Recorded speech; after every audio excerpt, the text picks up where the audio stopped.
Je viens de finir un live sur TikTok et subhanallah, il y a énormément d'athées et de chrétiens qui viennent passer leur temps sur le live d'un musulman pour raconter des bêtises, pour insulter, pour se moquer des musulmans. Et ils pensent pouvoir blesser les musulmans alors qu'en réalité, ils sont juste en train de causer une injustice envers eux-mêmes, envers leur propre âme. Ils écrivent contre eux-mêmes une page sombre dans leur livre de comptes. Et oui, parce qu'au jour du jugement, c'est pas que les musulmans qui sont jugés, c'est toute l'humanité, toutes les âmes. Mais je fais cette vidéo pour rassurer mes frères et sœurs en foi par la permission d'Allah. Le messager d'Allah, sallallahu alayhi wa sallam, a dit: celui qui insulte un musulman ou lui cause du tort, Allah le tiendra responsable au jour du jugement. Donc lorsque les gens prennent leur temps pour écrire de mauvaises choses sur l'islam, pour parler mal des musulmans, pour se moquer et ainsi de suite, en réalité, nous on gagne des hasanats. Les musulmans, on n'a pas besoin de répondre de la même manière qu'ils nous parlent, parce que l'islam nous enseigne d'avoir le bon comportement. Ces gens-là, ils parlent mal, mais nous, on gagne en calme, en patience, en maturité et en endurance. Alors que les gens qui parlent mal, ils s'enfoncent dans leur propre humiliation. Ils salissent leur propre âme, leur propre nom. Ils salissent même l'honneur de leurs parents. Pensez-y. Qui voudrait sincèrement voir son propre enfant insulter une personne croyante en public? Parler mal, dire des gros mots, dire des moqueries. Est-ce que c'est vraiment ça le comportement que vos parents vous ont enseigné? Et pour les chrétiens qui viennent dans le live d'un musulman pour mal parler, c'est pire. Est-ce que c'est ça que votre religion vous enseigne? D'avoir un mauvais comportement? D'insulter les gens? Et donc, mes frères et sœurs en islam, ne vous en faites pas. Lorsque ça vous arrive, lorsque les gens viennent mal vous parler, dites juste Alhamdulillah. C'est eux qui parlent mal, c'est eux qui collectionnent des péchés, ce n'est pas nous. Si quelqu'un a causé une injustice à une autre personne et qu'au jour du jugement, elle n'a pas assez de bonnes actions pour repayer l'âme envers laquelle elle a été injuste, eh bien elle devra prendre les péchés de l'autre pour rééquilibrer l'injustice qui a été causée. C'est pour ça on dit Alhamdulillah, on s'inquiète pas.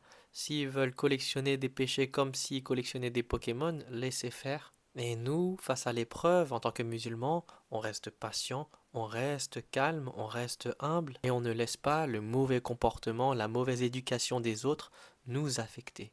Parce que c'est pas comme ça qu'on a été éduqué, c'est pas comme ça que notre mère et notre père nous a éduqués, ce n'est pas comme ça que l'islam nous a enseigné d'être. L'islam nous enseigne d'avoir un bon comportement et de bien parler, avec bienveillance, avec douceur. Les gens insultent et commettent des péchés, on n'a pas besoin d'en commettre également en insultant en retour. On n'a pas besoin de faire ça, on dit Alhamdulillah, Allah me suffit. Et peut-être que cette vidéo, elle pourra aider également ces gens qui parlent si mal à arrêter de collectionner autant de péchés, à améliorer leur comportement, à arrêter de faire honte à leurs parents, arrêter de faire honte à leur religion. Allah nous dit dans la sourate Al-Furqan, ayat 63, et les serviteurs du tout miséricordieux sont ceux qui marchent humblement sur terre.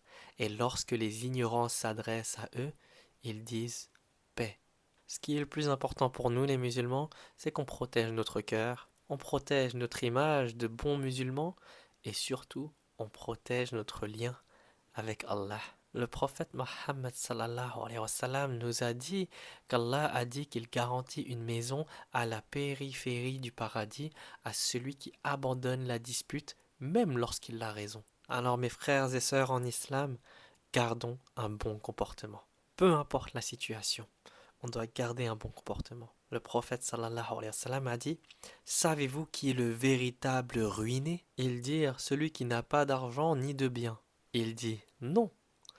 Le ruiné de ma communauté est celui qui viendra au jour du jugement avec la prière, le jeûne, la zakat, mais aura insulté un tel, frappé un tel, pris le bien d'un tel. Alors, on prendra ses bonnes actions pour les donner à ses victimes. Et s'il n'a plus de bonnes actions, on prendra leurs péchés pour les jeter sur lui.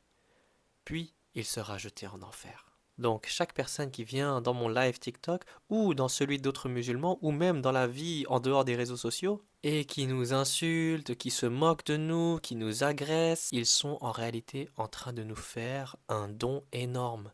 Alors on dit Alhamdulillah. Ils nous donnent leurs bonnes actions, ils nous donnent leurs hasanat. Et s'ils n'ont pas assez de bonnes actions à nous donner, ils devront porter nos péchés. Ils vont nous alléger au jour du jugement parce qu'ils auront été injustes envers nous. Alors on place notre confiance en Allah et Allah aime ceux qui lui font confiance.